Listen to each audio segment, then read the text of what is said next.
A cramped apartment on Iowa Street, Dubuque. Officer Brandon Gudenkoff pushes the door open and steps inside.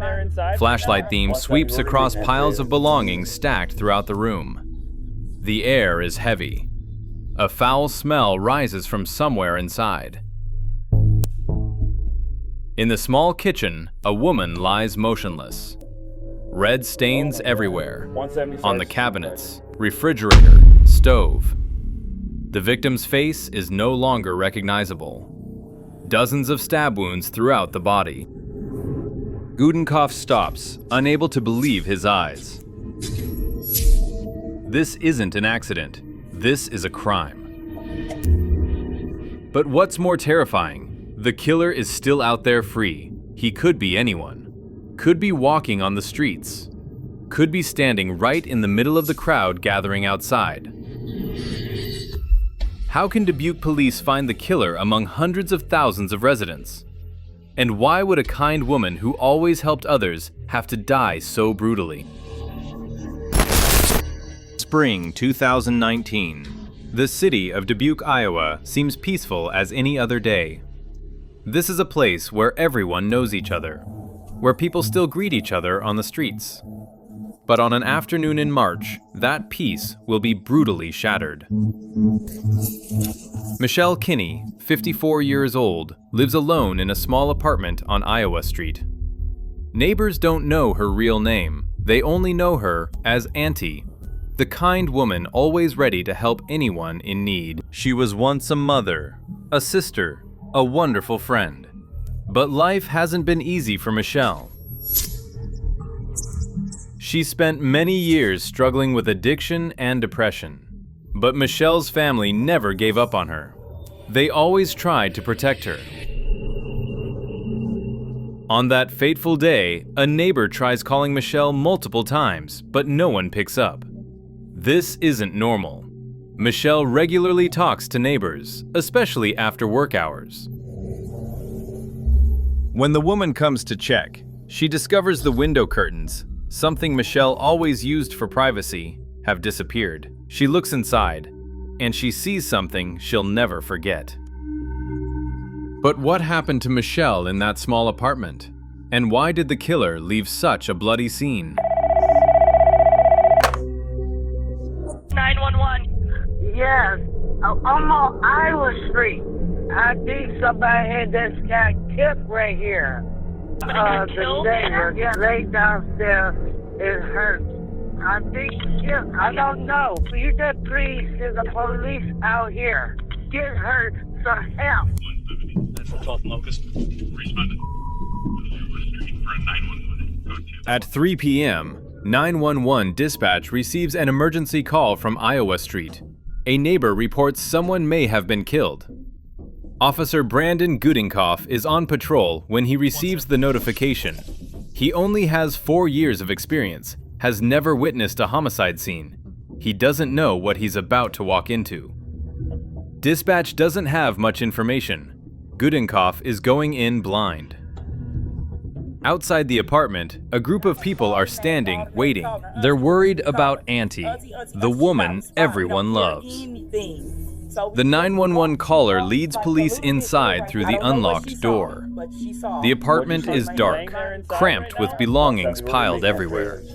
Gudenkoff draws his flashlight, cautiously steps inside. He doesn't know if the killer is still hiding inside. He warns his partner to be careful. They sweep every corner of the room, and when the flashlight shines into the kitchen, the scene before them makes both officers stop. A woman lies naked on the kitchen floor. Her body is covered with wounds from a sharp weapon. Dried red stains everywhere. On cabinets, refrigerator, stove. Her face has been destroyed beyond recognition. Gudenkoff immediately calls for backup. They need more units, more people. Gudenkoff stands there, unable to believe his eyes. He sees dozens of stab wounds. The victim's face is no longer recognizable. This clearly isn't an accident. This is the first homicide case of his career, and he'll never forget it.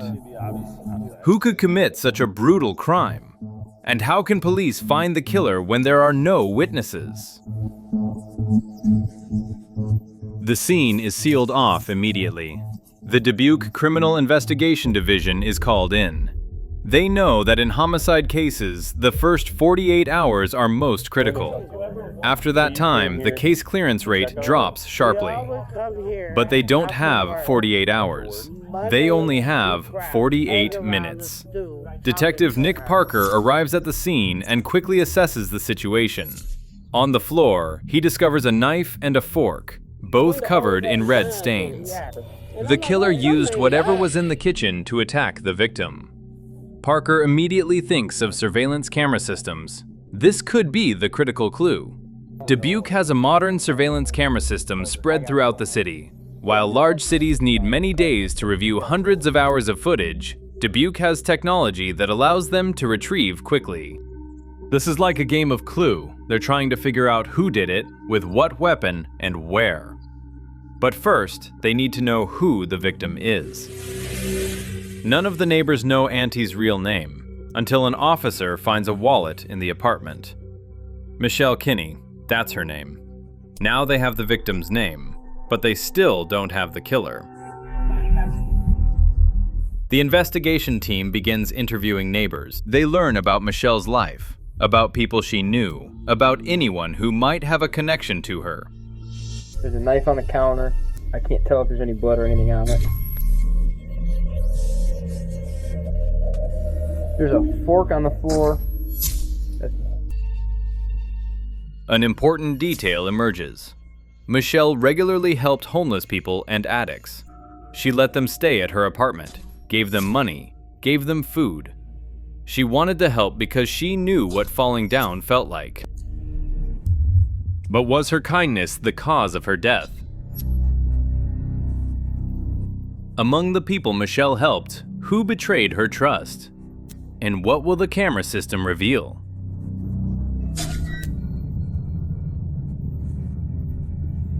If you guys start knocking on doors, see if they heard any type of disturbance. Apartment. So, started waking up early in the morning. We had an incident a couple houses down, so we were just trying to get you heard any arguments or anything going on tonight, or. I hear arguing, but I never really pay attention to it.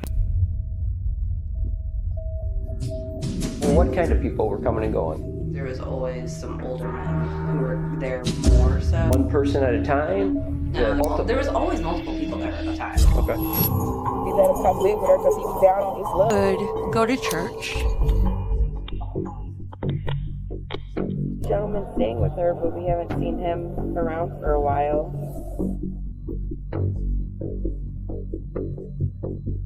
Is she normally with anybody else? So many people in and out.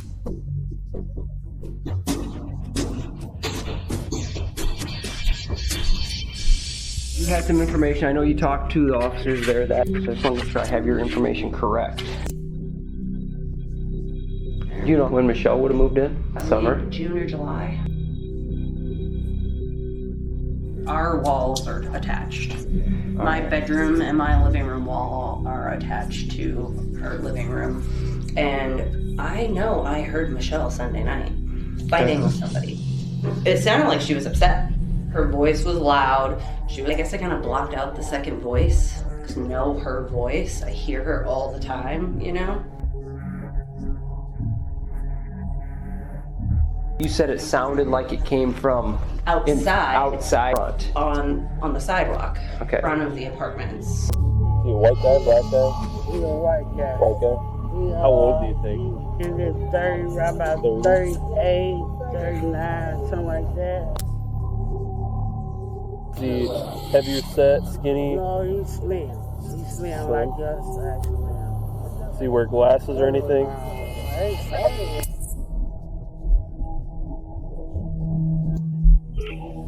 Dave Randall from the police department again. You still okay to talk? Yes. Perfect, thanks. Had you ever been inside her apartment? But yeah, a couple of times she asked me to help her out with some groceries and stuff like that. Did you know of Michelle to have any problems with anybody here lately? No, like, I've never known her to have a problem with any bed body. She was a nice, sweet lady. Okay. Had there been anybody else living there with her? I know she had an ex-boyfriend named Tom that was staying there for a while with her. Do you remember his last name or anything else about him? No, I don't know his last name. I know he works right there, you know, the hot dog spot right there on Main Street. Hot dog spot on Main.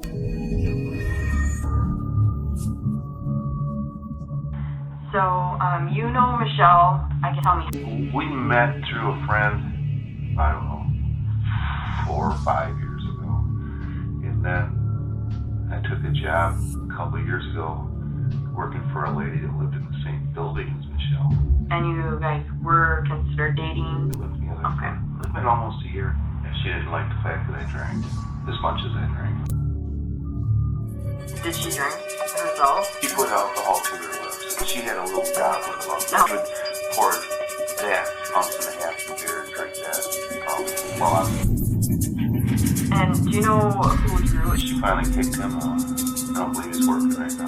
He bounced from couch to couch, I'm pretty sure. You know when she kicked him out at all? Or? He just got out 2 weeks before she died. While the forensics team works at the scene, Detective Parker and colleague Nick Nelson sit in front of computer screens, eyes fixed on footage from surveillance cameras. They track every movement around the Iowa Street area in the past 48 hours. Hundreds of people passing by, dozens of vehicles. But who is the killer? One image catches their attention. A black man, tall, wearing a hoodie, walking out from the direction of Michelle's apartment around 1 p.m., just hours before the body was discovered. Parker points at the screen, requests zoom in. The man is wearing women's jeans. This is very unusual. Why would a man wear women's jeans? They track this man through other cameras. He walks toward a nearby area, enters a bar. They have clear enough images to identify the face. Parker quickly assesses. This could be the person they're looking for. They need to identify him immediately. Images are sent to officers patrolling in the area. If this person is still around here, they need to find him right now. Meanwhile, the forensics team confirms Michelle's time of death around 12 p.m. to 2 p.m., right when the mystery man appears on camera. All the pieces are gradually coming together. Who is the man wearing women's jeans? And why is he wearing the victim's pants?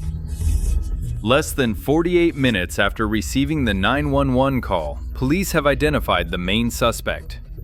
A patrol officer recognizes the man in the image. It's Gary James. He frequently wanders around this area.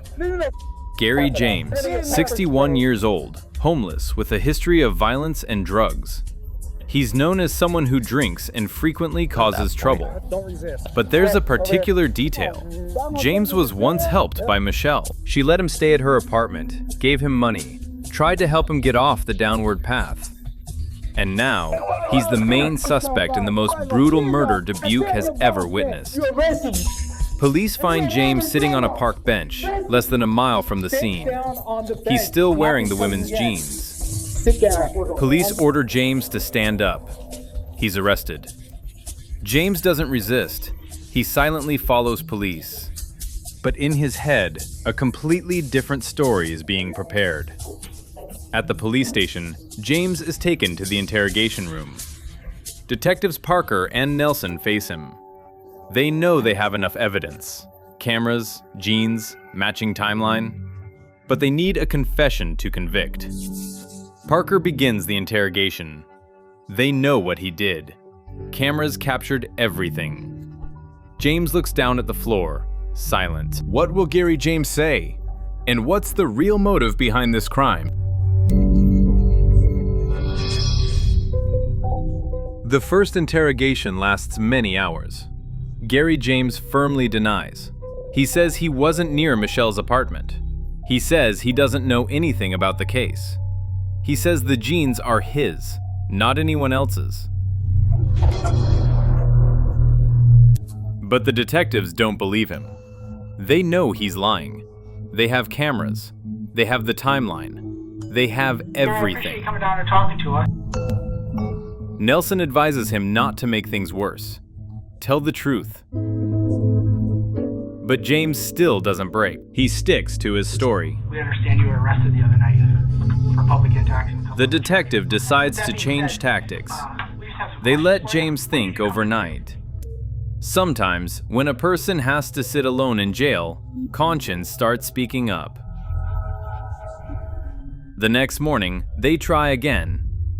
This time, Detective Parker uses a different approach: religion. They know James believes in God. They know he wears a cross. They know his conscience could be the key. Parker asks him how God sees him right now. There will be a time when he has to sit face to face with him and account for his sins. These words seem to touch something deep inside James. He looks down, silent for a long time. Parker continues. He's had 24 hours to think. He wants to free himself, do the right thing. James lifts his head. For the first time, his eyes no longer avoid. I did it. I'm ready to take the punishment. The room falls silent. This is the moment every detective waits for: the confession. Parker asks why. Why did he do it? James tells his story. He says he was staying with a woman named Pam, but she kicked him out of the house. He was angry. He didn't know where to go.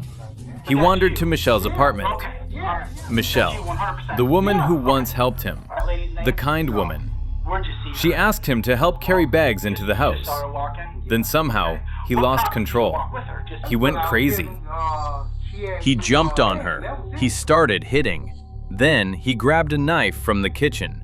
He stabbed her. Parker asks how many times. James is silent. Did she say anything? She screamed, "Stop! Stop!" But I didn't stop. Nelson asks about the weapons. The knife and fork. James used both. A woman died because of misplaced anger. A kind woman paid the price for her kindness. Parker asks about money. Did he take her money? About $50. $50? A woman lost her life over $50? James nods. Then he put on her pants because his were covered in stains. Yes. Then where did he go? He went to the bar, drank with her money. The coldness of this story makes the whole room silent. A man just killed a kind woman, took her money, wore her pants, then went drinking like nothing happened. We haven't gotten the truth out of you yet. The truth is, I don't think God loves me anymore. Parker says he needs to be saved. But first, he must take responsibility for what he did. But is that the whole truth?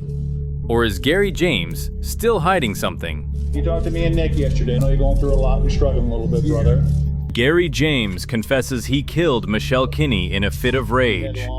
But the detectives still have many questions. Why? Why would a man kill a woman who once helped him? Just because he was angry with a different woman? Detective Parker later shares that Gary really couldn't explain why. He just said he was angry. But that's not reason enough to kill someone. There's another theory. Some people believe the real motive could be sexual, but James strongly denies it. He says Michelle's clothes were torn in the struggle, not for any other reason. Whatever the real motive, the result remains the same. A kind woman died brutally. Evidence from the scene matches James's confession completely. DNA on the weapons, fingerprints, camera footage, women's jeans, everything points to one person, Gary James. He's charged with second-degree murder and held without bail. The Dubuque investigation team solved the case in record time. Not 48 hours, just 48 minutes from when cameras identified the suspect to arrest. The city's camera system changed everything. They no longer need 48 hours. They only need 48 minutes. Jesus like me no more. No, I would agree that there's some... Gary James pleads guilty and is sentenced to 50 years in prison for second-degree murder. At 61 years old, this is effectively a life sentence. He will die in prison. But the sentence can't ease the pain of Michelle's family. Sister Sherry and the other siblings lost someone they loved in the most brutal way. Michelle didn't deserve to die like that. She just wanted to help people. That's all she wanted to do. Michelle's family shares that they thank God for the camera system. Without it, the killer might have gotten away. Sherry later says that finding the truth helped her heal and move forward. Can't imagine other families going through this without ever getting answers. Officer Brandon Goodenkoff, the first to arrive at the scene, says he'll never forget this case. This is the first homicide case of his career, and it changed him forever. He'll never forget his first homicide. The brutal nature of it, the shock of walking in and seeing it, that's something he'll carry for life. But amid the pain, Michelle's family wants people to remember her differently. Michelle wants us to know one thing: never stop being kind. Don't be afraid. Stop and talk to those who really need it most. In a world full of darkness and violence, Michelle Kinney represents light. She was someone who always extended a helping hand, even while struggling herself. She believed in the goodness of people, even when the world proved otherwise. And that kindness cost her life. But Michelle's story isn't just about tragedy. It's about a family that never gives up. About police working tirelessly to find justice. About technology helping protect communities. And about the message Michelle left behind. No matter how much the world suffers, never stop being kind. Because kindness, though sometimes costly, is still the only thing that can change this world. Michelle Kinney, 1965 to 2019. A mother, a sister, a friend, and a kind heart this world needs more of. Thank you for watching our video today. If you found this content meaningful, don't forget to hit like, share, and subscribe to the channel to keep following stories about justice and the courage of law enforcement. And now, goodbye and see you next time.